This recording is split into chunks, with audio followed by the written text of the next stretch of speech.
For question number 5, I'm graphing the parametric equations.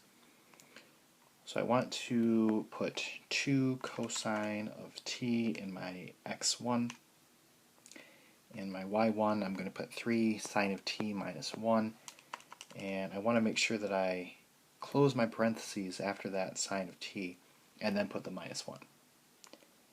For the window, I want to make t min to be 0 and t max to be pi, and I'm getting those from here. And I also want to make sure that I'm in radian mode, so make sure you go to mode and change it to radian mode. And then if you graph it, I'm using the -5 to 5, -5 to 5 for my x min, x max, y min, y max.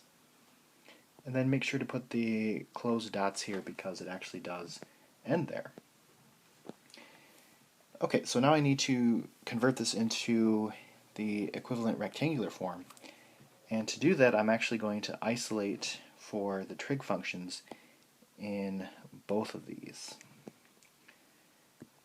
So I want to isolate for the trig functions.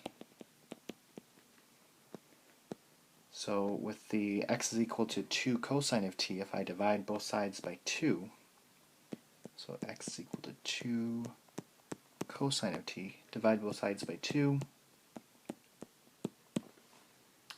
and we get x over 2 is equal to cosine of t.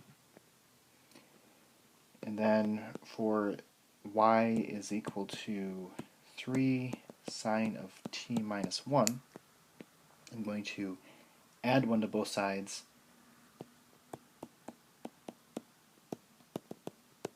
and then divide by 3.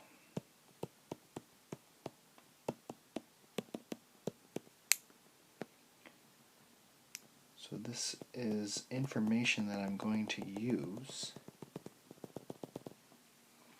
Okay, so this is, I think, the easiest way. It's not the only way, but I think it's the easiest way. I'm going to use an identity. So I know that sine squared of t plus cosine squared of t is equal to 1. So that's our Pythagorean identity. That's always true. And now I'm going to substitute. So instead of sine, I'm going to put y plus 1 over 3. And instead of cosine, I'm going to put x over 2. And then I'm going to actually